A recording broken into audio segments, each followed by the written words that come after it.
Cuando se calma el bullicio de la ciudad y se van apagando las luces de la casa, se enciende la luz del entendimiento. Desde este momento comienza Puerto de Libros, Librería Radiofónica, programa que contiene todos sus elementos tipo A. Puede ser escuchado por niños, niñas y adolescentes sin la supervisión de padres, madres o representantes. Comienza Puerto de Libros, Librería Radiofónica. Este programa llega a ustedes con el patrocinio de Puerto de Libros, librería de autor, ubicada en la Vereda del Lago y en el Teatro Varal de Maracaibo. Disfruta de los mejores libros a través de su página web, puertodelibros.com.be. Sultana del Lago Editores, la única editorial venezolana que te ofrece el servicio de impresión bajo demanda para todo el territorio nacional. Conoce más de sus servicios en sultanadelago.com. Bienvenidos a Puerto de Libros, Librería Radiofónica. Les habla Luis Peroso Cervantes, quien de lunes a viernes, a través de la Red Nacional de Emisoras Radio Fe y Alegría, trabaja para ustedes trayendo este programa con muchísimo cariño, con buenos y con maravillosos libros para entender un poco más lo que somos como ciudadanos de este mundo pluripolar y por supuesto también para acercarnos al mundo maravilloso de la literatura, ese mundo que nos hace pensar, soñar, imaginar y también por supuesto enamorarnos. La noche de hoy estaremos hablando sobre eso precisamente. Estaremos hablando sobre cómo escribir un buen poema de amor. Reproduciremos la sesión más reciente de nuestro taller literario, un espacio de discusión, análisis y por supuesto de aprendizaje de técnicas de escritura que tenemos todos los jueves desde las 4 de la tarde hasta las 6 en la Biblioteca Pública del Estado Zulia. Tengo el inmenso honor de compartir con un grupo de escritores noveles y conversamos sobre diferentes temas del mundo de la literatura. En esta oportunidad hablamos sobre cómo escribir un buen poema de amor y bueno, y es la actividad que quisiera replicar con ustedes, no sin antes por supuesto saber sus comentarios y de dónde nos escuchan. Por favor escríbanos al 0424 672 3597, 0424 672 3597, diciéndonos de qué parte del país están sintonizando en esta oportunidad este programa suyo, Puerto de Libros, Librería Radiofónica, o también a nuestras redes sociales, @Librería Radio en Twitter y en Instagram. Ahora, sin más demoras, comencemos con esta sesión, que creo que es la sesión número 15 del taller permanente de literatura de César David Rincón, que se imparte todos los jueves en la Biblioteca Pública del Estado Zulia, y donde estuvimos conversando sobre cómo escribir un buen poema de amor. Cuando hablamos ahorita de los problemas de amor de tu hijo, yo pensaba precisamente en qué puede sentir un padre en el momento en el que sabe que un hijo va a sufrir por amor, ¿no? Pues regularmente los padres queremos proteger a los hijos de todo. Bueno, la mayoría de los padres.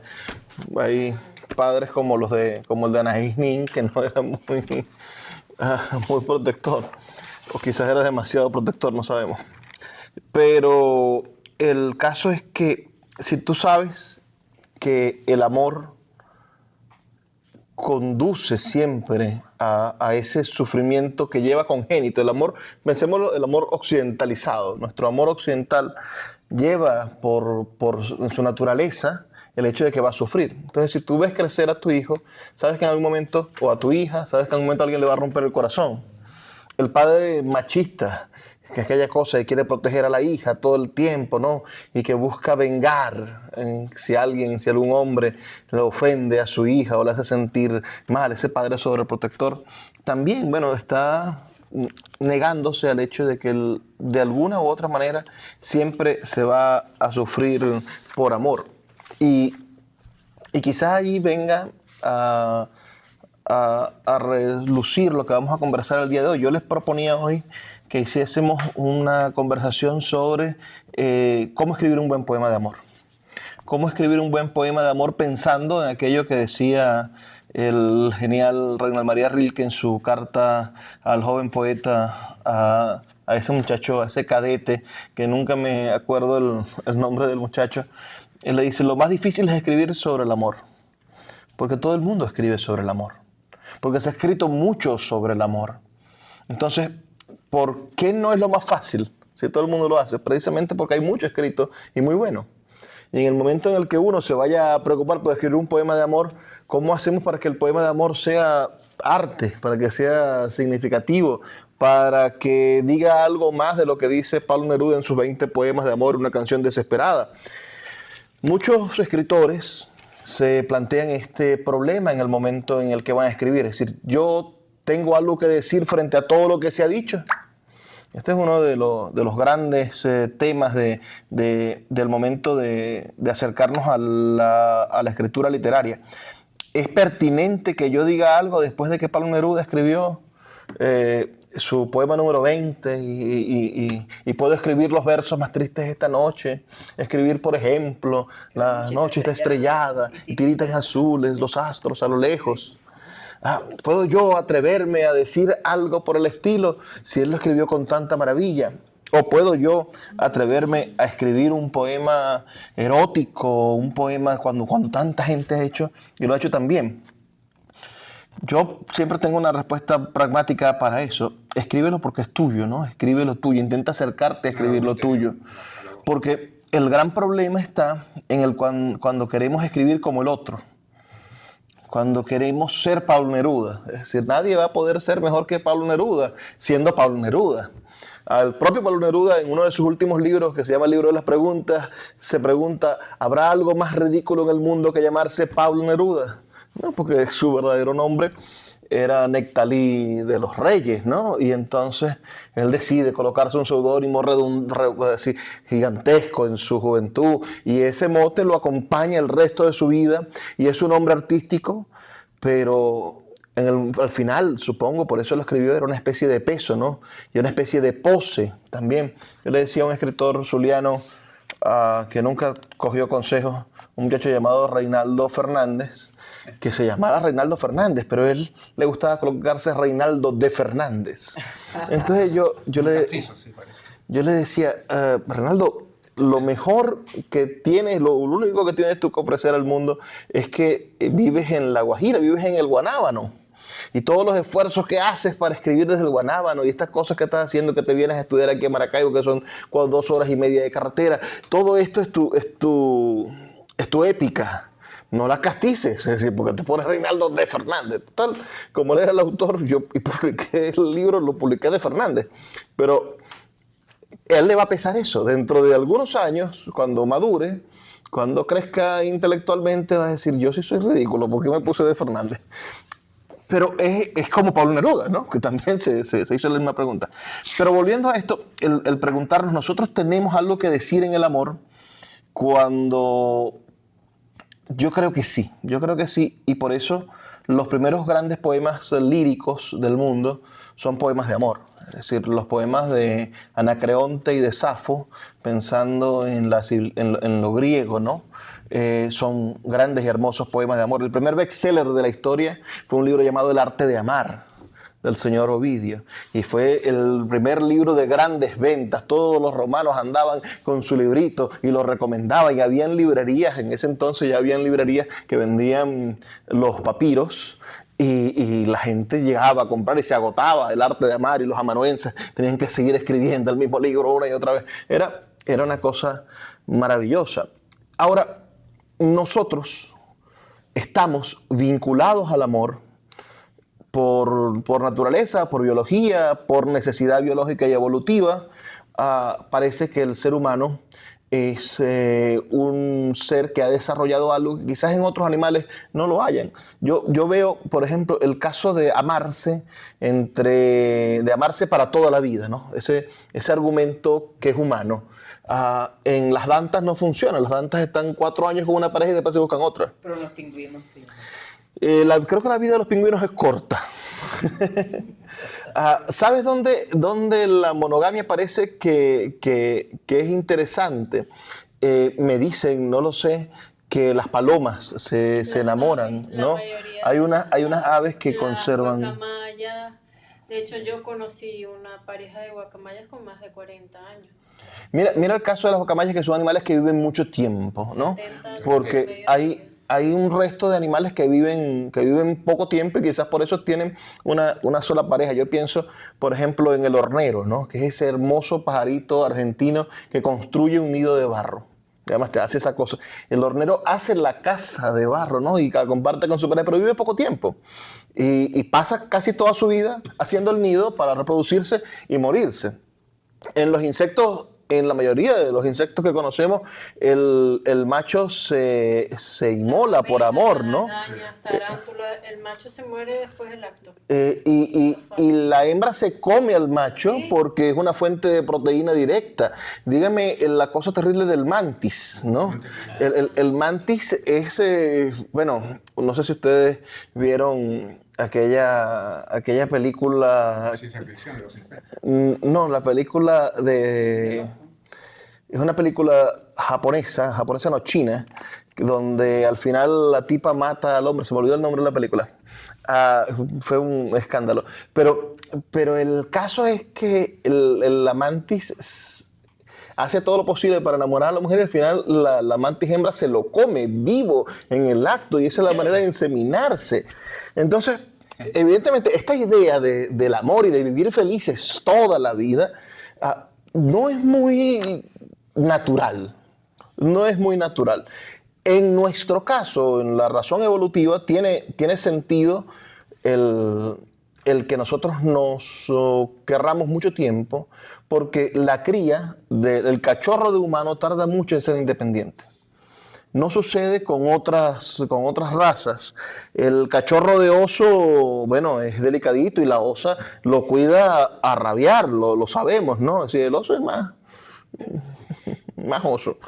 Pero la osa es muy protectora con sus osesnos, pero ellos salen en la primavera y ya en el otoño, cuando van a invernar, ya son unos tarajayos que pueden matar a cualquiera de un zarpazo. Es decir, los animales en general crecen muy rápido. En cambio, ¿cuánto tarda un joven humano en poder ser independiente físicamente? Es decir, en defenderse de la naturaleza. Tiene que tener al menos unos 10 o 12 años para poder sobrevivir. Es la edad que le puso Kipling a Mowgli.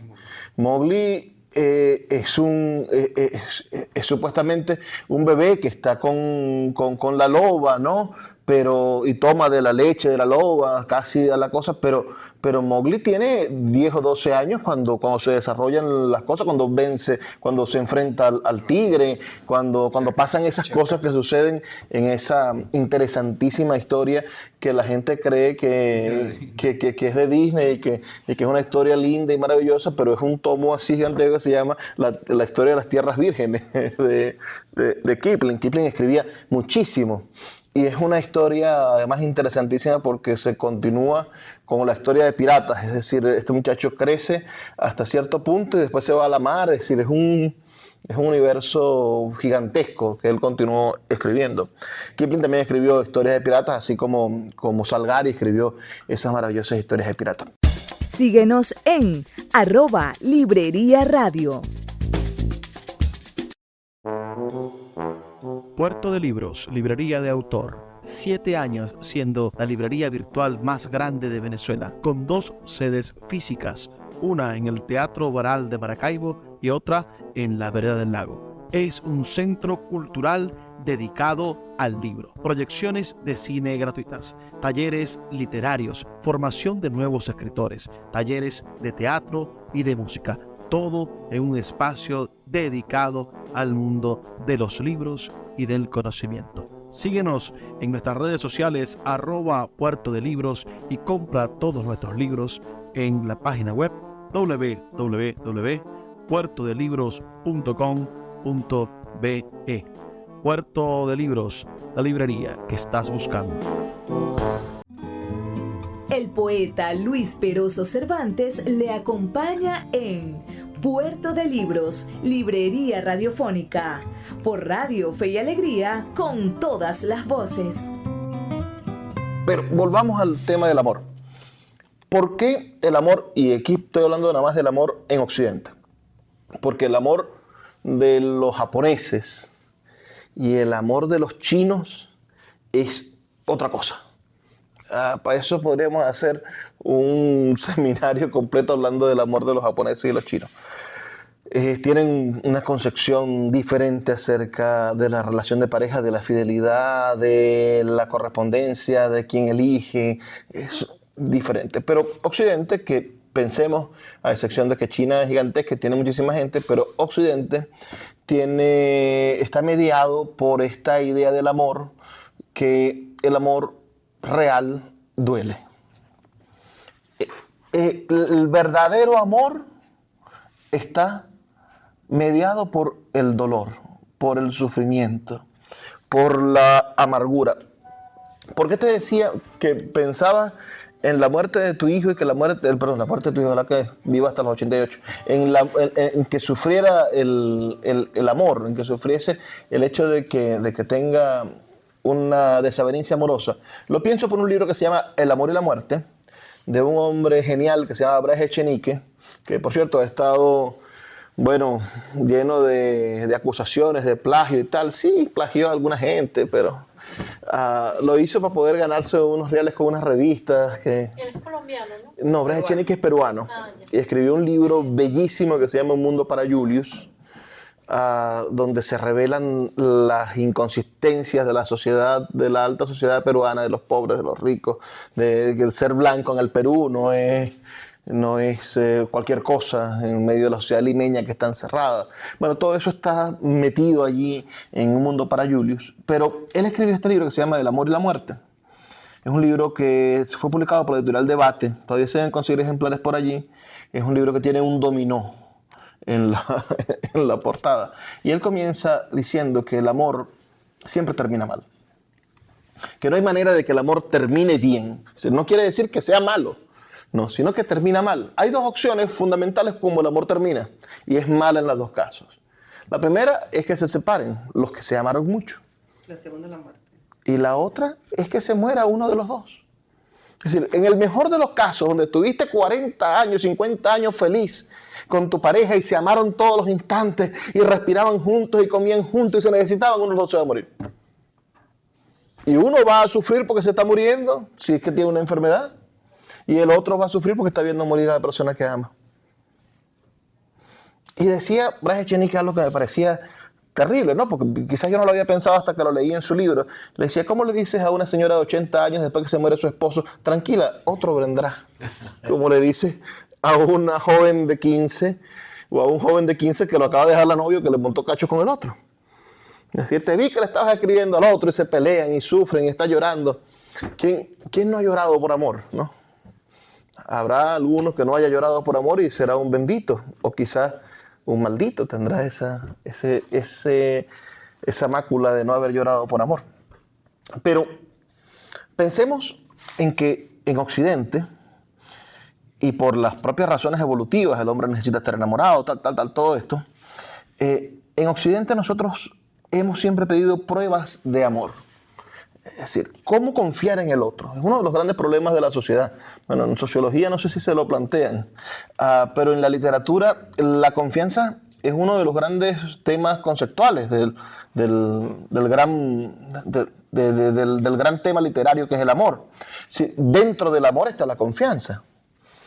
Tú amas porque confías que el otro te ama igual o que por lo menos acepta tu amor. Imagínense ustedes esos dos personajes de la Odisea de Homero, que son Penélope y Ulises.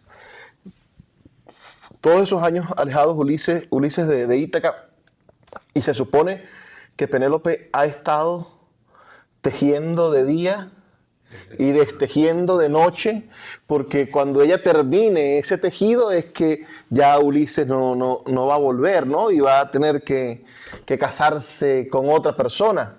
Entonces, el casarse con otro sabiendo o dudando si el otro está vivo o está muerto, ¿no? Hay unas canciones, el Penélope de Serrat o La loca del muelle de San Blas de Maná, que nos cantan a esas mujeres que se volvieron locas esperando que llegara el hombre que les prometió que iba a venir y que nunca más vino, ¿no?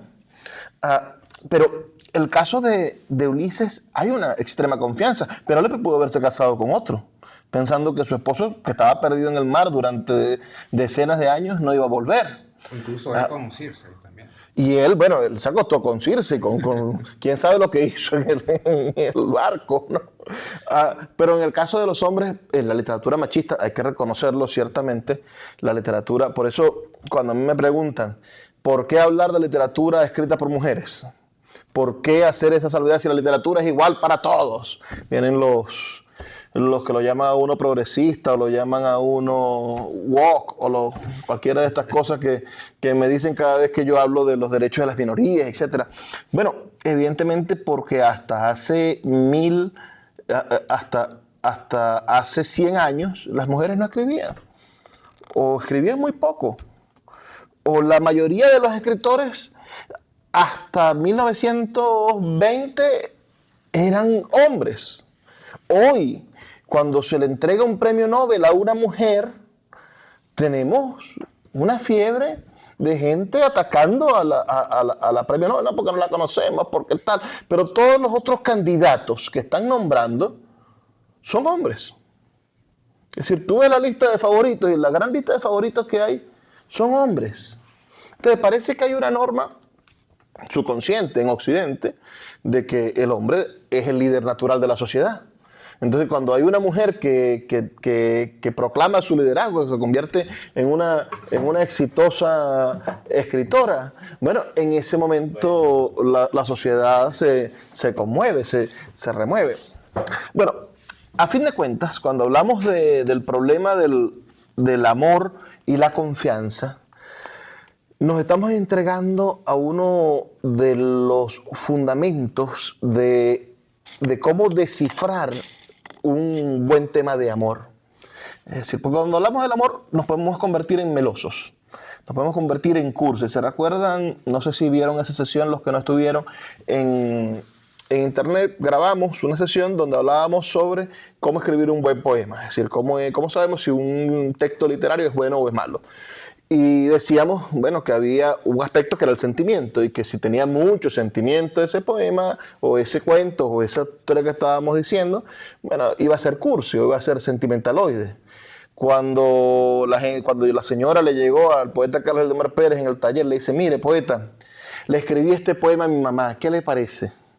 Y él leyó aquel poema lleno de lugares comunes, llenos de mamá, eres bella, de tal, y todas las cosas hermosas que uno le puede decir a uno a la madre cuando se acerca el día de la madre más, porque si no tienes cobre, tú le escribes un poema a tu mamá. Y tienes que escribir un poema que tu mamá entienda, a menos que tu mamá sea, no sé, Susan Sontag. Entonces, él vio el poema y le dijo, a la madre ni con el pétalo de una rosa. Yo no le voy a decir nada sobre este poema. Porque evidentemente allí median otros discursos y otras necesidades emotivas, etc. Pero terminas escribiendo, si somos sinceros, un poema cursi, cuando nos referimos a nuestras madres y hasta cuando nos referimos a nuestros hijos, porque ¿cómo vas a decir tú, no, mi hijo se saca los mocos y se los come? Cosa que uno no tiende a decir a menos de que sea muy evidente e intenta corregir, muchacho, no te comas los mocos. Y lo ve haciendo la bolita y decir, ¿pero qué vas a hacer con eso? Y hay casos. Cuando es con un niño no, de síndrome de Down, no, pero cuando están chiquitos o cuando tienen alguna condición, bueno, pero un muchacho de 13, 14 años que está dándole bolita una bolita de moco, así, uno lo mira raro y dice, compórtate. Cerradito. Lo cierto es que eso no lo vas a contar en el poema de amor a tu hijo o a tu hija. Pero sí vamos a enfrentarnos, por supuesto, a la realidad de que nosotros tenemos un compromiso como escritores y nos va a tocar en algún momento escribir un poema de amor para nosotros, para nuestra tarea de escritores.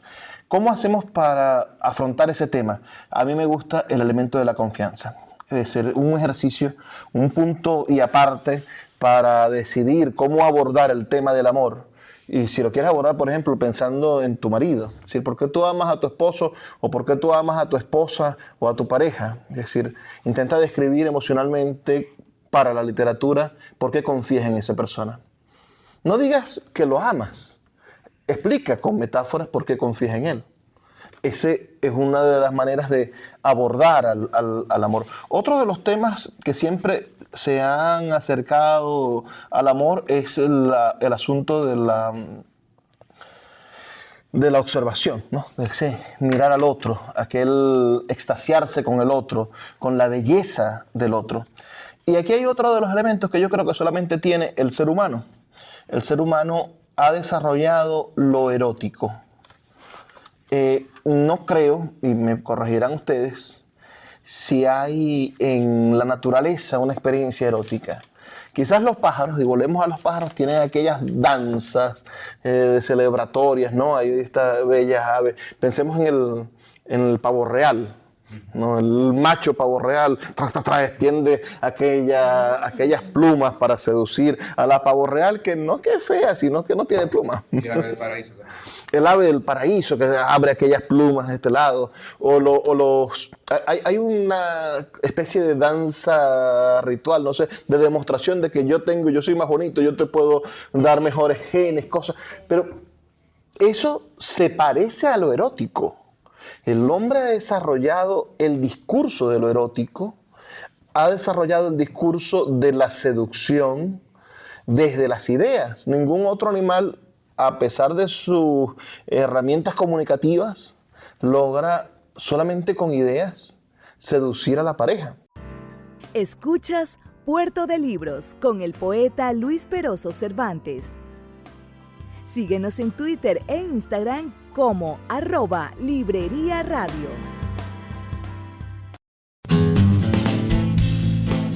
Sultana del Lago Editores es una empresa zuliana de servicios editoriales. Nuestro catálogo tiene más de 100 títulos de autores nacionales e internacionales. Además, somos la única editorial que presta servicios de impresión bajo demanda en Maracaibo.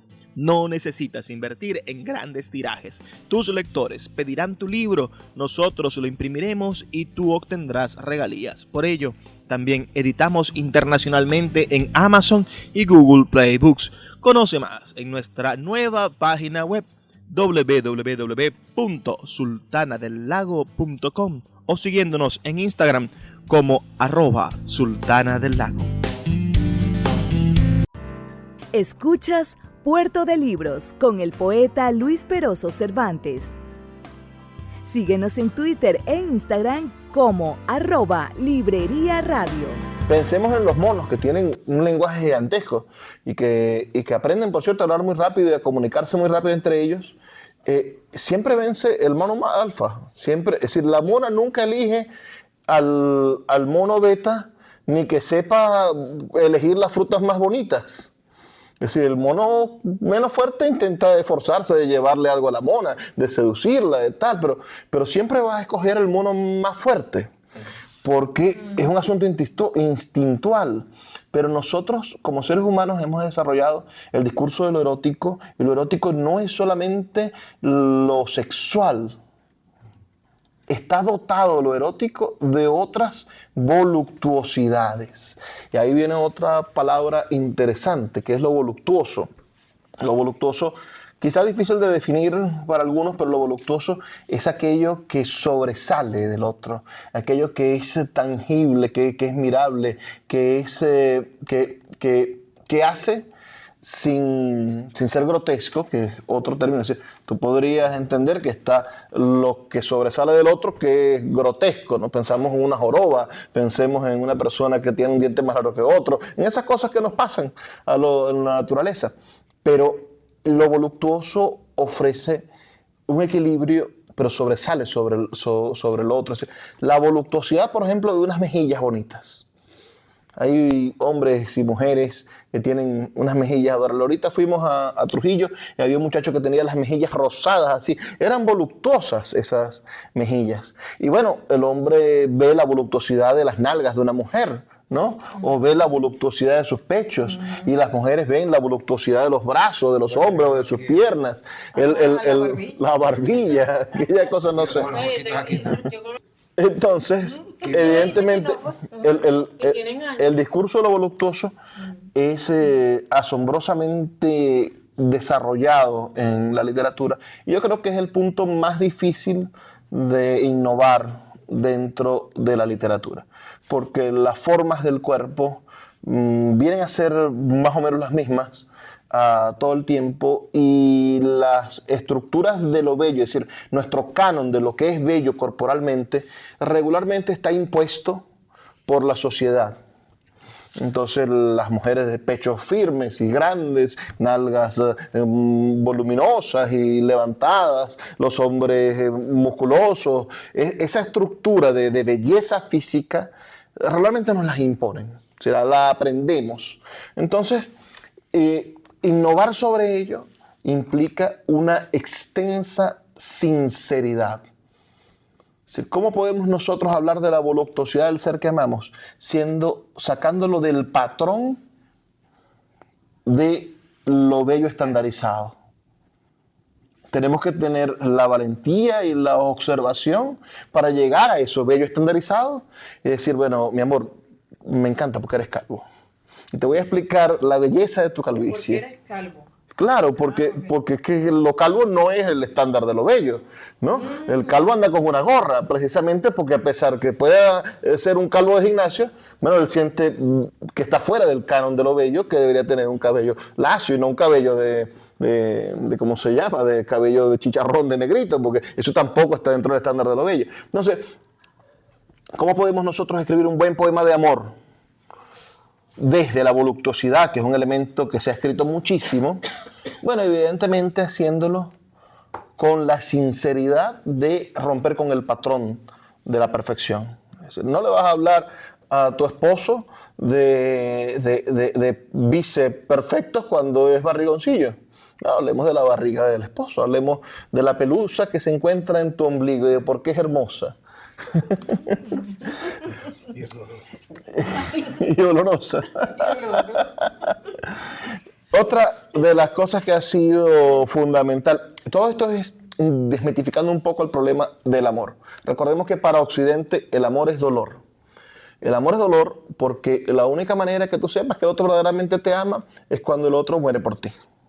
O sea, el gran problema de las pruebas de amor es que todas terminan en una cosa terrible. Es decir, ¿cómo tú sabes que esa persona te amaba con todo? Bueno, porque se lanzó, me quitó y el carro le pasó por encima a él.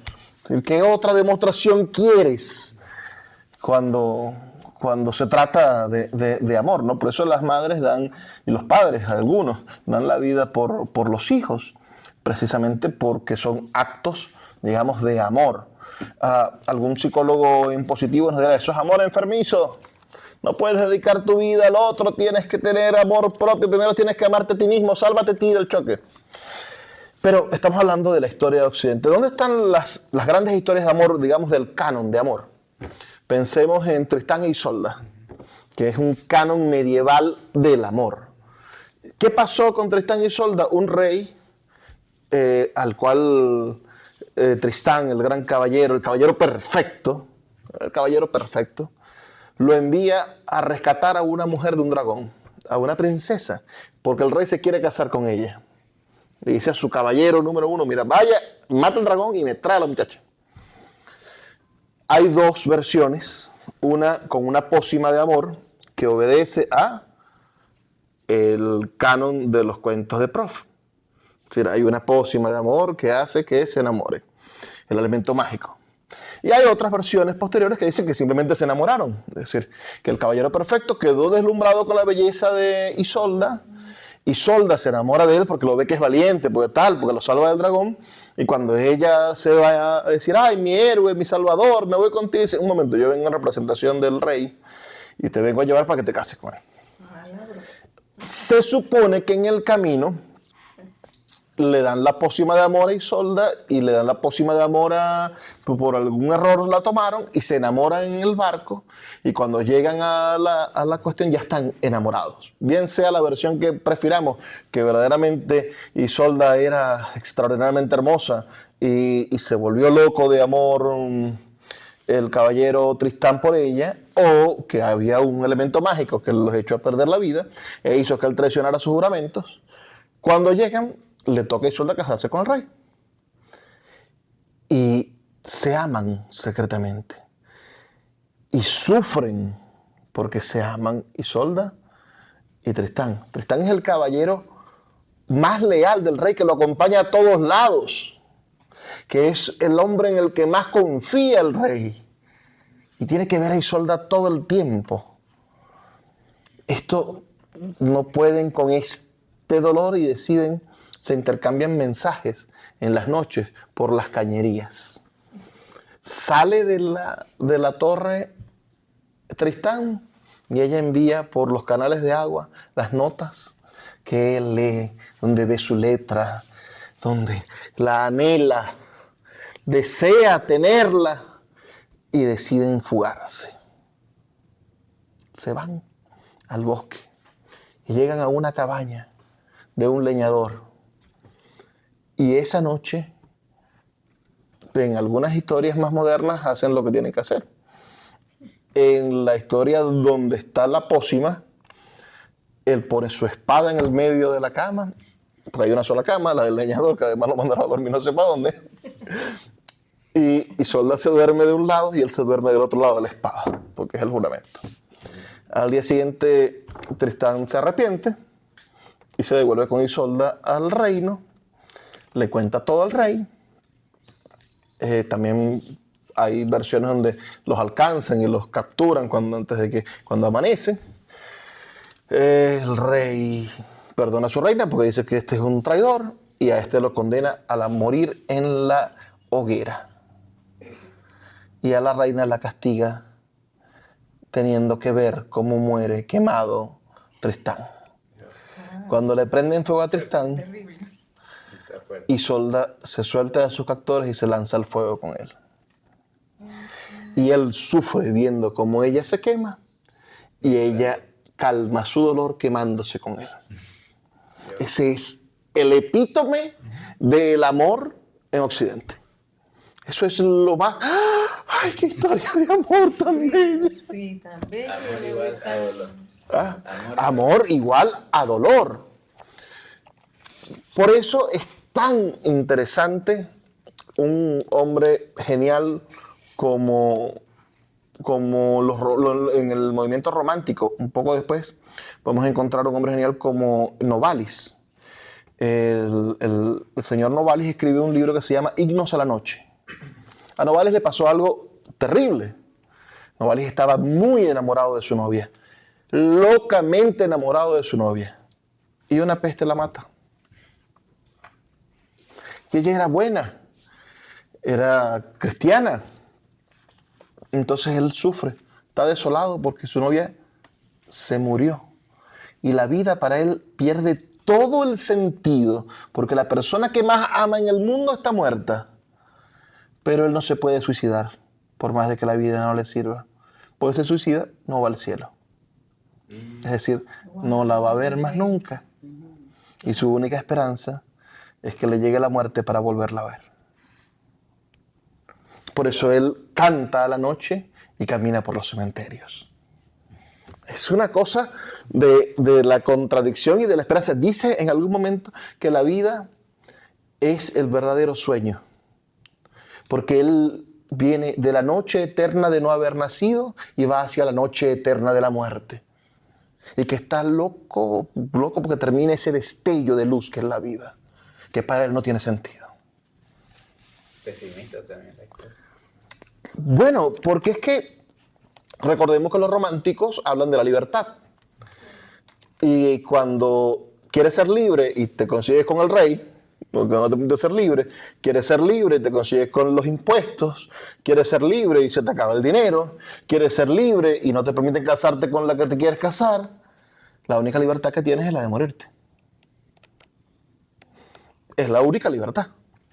Entonces, un poco por eso los románticos que comenzaron en el siglo XVII, ya en el siglo XIX, eran unos tipos lo más parecido a un emo. Eran unos tipos que se vestían de negro, que caminaban tristes, que andaban en los cementerios, que tal. Esa imagen pesadumbrosa de los románticos es porque la sociedad de los W le dijo, bueno, la única manera, la única libertad que tienes es estar triste. Puerto de Libros, Librería Radiofónica, tu canal diario para encontrar nuevos libros. Con el poeta Luis Peroso Cervantes. Síguenos en @Librería Radio. Te invito a leer el periódico digital Tercera Voz. Periodismo inclusivo, podcast, noticias, opinión, entretenimiento. Todo lo que estás buscando para informarte en un solo lugar. Entra en su página web terceravoz.com y mantente al día con toda la información que necesitas. Tercera Voz. Periodismo inclusivo. Escuchas Puerto de Libros con el poeta Luis Peroso Cervantes.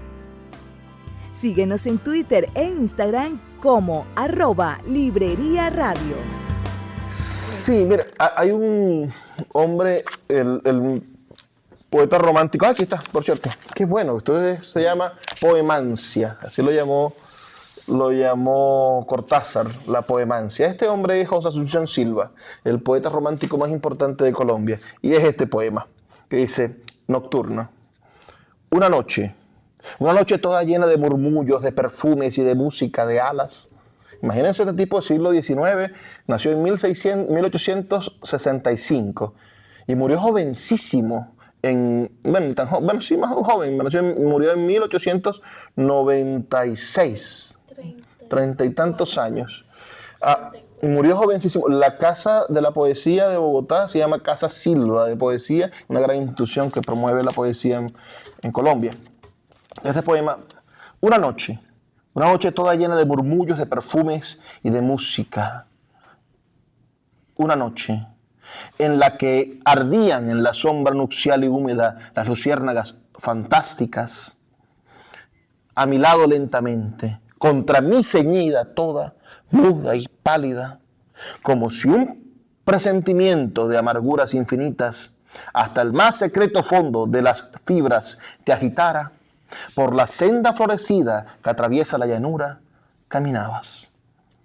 Y la luna, por los cielos azulosos, infinitos y profundos, que esparcían su luz blanca, y tu sombra, fina y lánguida, y mi sombra, por los rayos de la luna proyectadas sobre las arenas tristes de las sendas se juntaban, y eran una, y eran una. Y eran una sola sombra larga, y eran una sola sombra larga, y eran una sola sombra larga.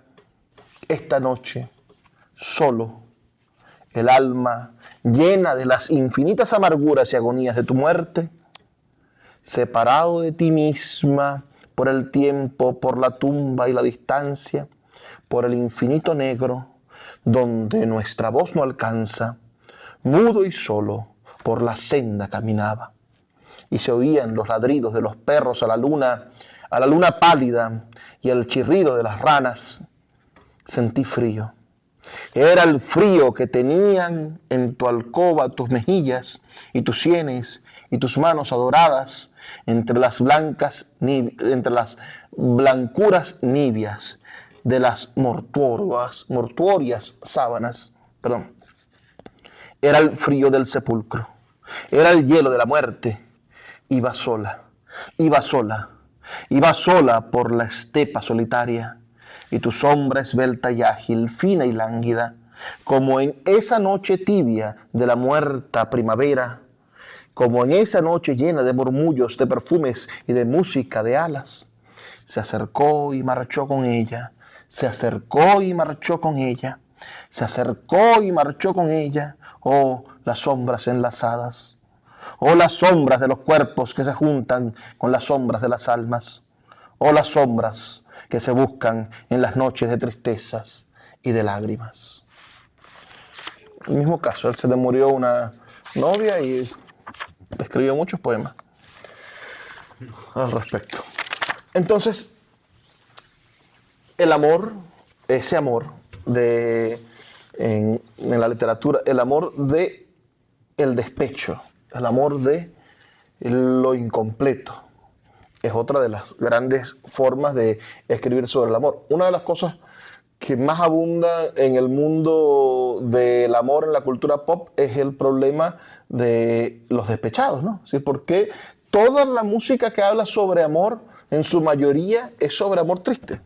Es sobre que me dejó, es sobre que la dejé, es sobre que se fue. Cuando ustedes ven, en la música ranchera es gigantesco. En el vallenato es una cosa gigantesca también. En la música llanera, las pocas canciones que hay de amor, dígame la Emily Galavis. Bueno, ella está hablando de un despecho, del guayabo, ¿no? Porque más del desamor, ¿verdad? Que del amor. Eso a mí me daba mucha risa porque Julio Jiménez, el poeta, tenía una respuesta para eso. Decía, poeta, ¿por qué la mayoría de sus poemas hablan del despecho y de las cosas? Porque cuando estoy amando, estoy muy ocupado amando. Si tengo más tiempo libre cuando estoy despechado. Y ahí es donde tengo más tiempo de escribir. ¿Cómo voy a perder tiempo del momento de felicidad para dedicarlo a escribir? No, me dedico precisamente a amar. Por eso, cuando uno lee los 20 poemas de amor en una canción desesperada, te das cuenta de que o son poemas para enamorar a la muchacha, para convencerla, en esa actitud machista de que yo te tengo que convencer, yo te tengo que demostrar que yo soy, yo tengo que... Y después están los poemas de cuando se fue la muchacha. Pero no están los poemas de cuando eran felices. Ese es uno de los grandes vacíos del mundo de la literatura. Yo tengo un libro que se llama Amoritud, donde hablo de los poemas de cuando éramos felices, ¿no? O sea, son poemas sobre estar enamorado y estar en pareja.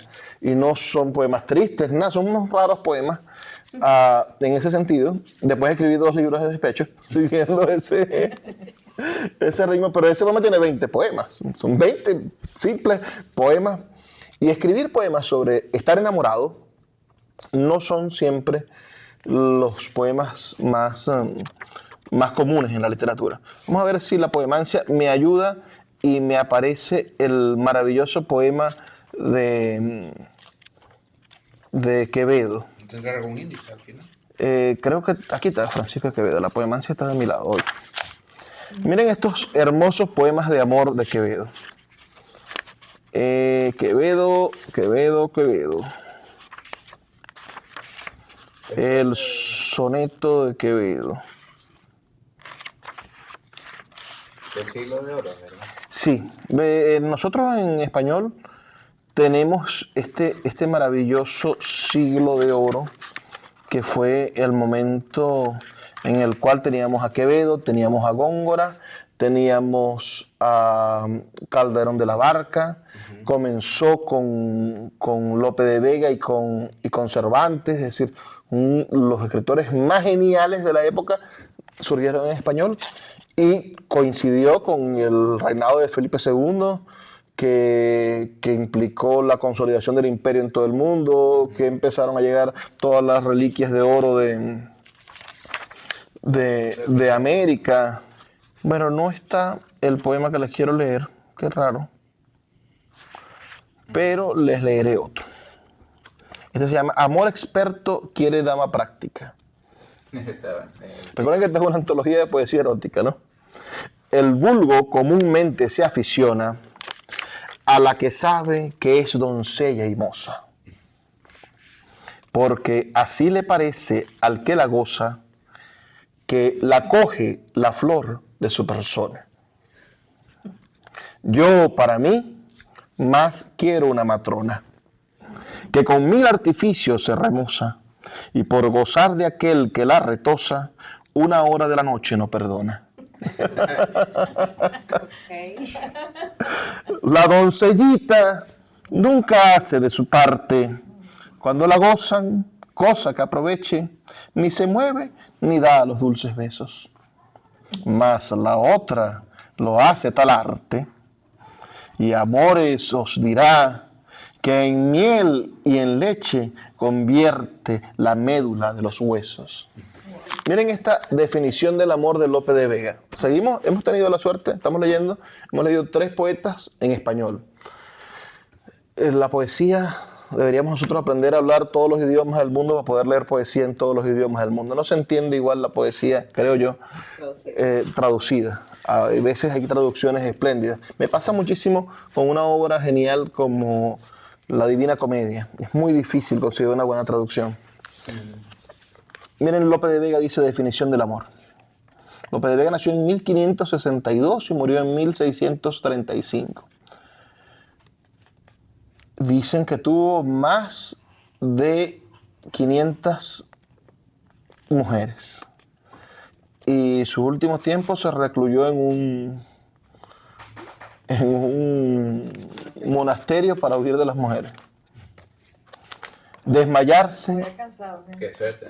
Todavía cansado. Tenía unos... Desmayarse. Lo iban a matar. Desmayarse, atreverse, estar furioso. Áspero, tierno, liberal, esquivo. Alentado, mortal, difunto, vivo. Leal, traidor, cobarde y animoso. No hallar fuera del bien, centro y reposo. Mostrarse alegre, triste, humilde, altivo. Enojado, valiente, fugitivo. Satisfecho, ofendido, receloso. Huir el rostro al claro desengaño. Beber veneno por licor suave. Olvidar el provecho, amar el daño. Creer que un cielo en un infierno cabe. Dar la vida y el alma a un desengaño. Esto es amor. Quien lo probó, lo sabe. Dar la vida y el alma a un desengaño. Esto es amor. Quien lo probó, lo sabe. Evidentemente, escribir sobre el desamor es otra increíble manera de dedicarse, de poder hacer un poema de amor. Pero ¿cómo hacemos para no caer en el ridículo? Hay un texto de Pessoa, esto ya es traducción, ¿no? O sea, no en el ridículo ante el poema del desamor. El problema del desamor y del despecho es que somos ridículos cuando escribimos despechados. Así llegamos al final de nuestro programa Puerto de Libros, Librería Radiofónica. La noche de hoy estuvimos conversando sobre cómo escribir un buen poema de amor. Un fragmento del taller permanente de literatura César David Rincón que impartimos todos los jueves de 4 a 6 de la tarde en la Biblioteca Pública del Estado Zulia. Es totalmente gratuita la entrada a este taller. Puedes escuchar el taller completo, todas las sesiones del taller en mi canal de YouTube, Luis Peroso Cervantes, @YoCriticoBlog. Pueden ustedes colocar taller permanente de literatura en el buscador de YouTube y van a conseguir esta información. Les agradezco mucho que compartan con nosotros durante este tiempo, todas las noches, a través de la Red Nacional de Emisoras Radio Fe y Alegría. Trabajó para ustedes Luis Peroso Cervantes, quien lo hace con muchísimo cariño. Los invito a que nos sintonicen el día de mañana, pero no sin antes pedirles, por supuesto, que sean felices, lean poesía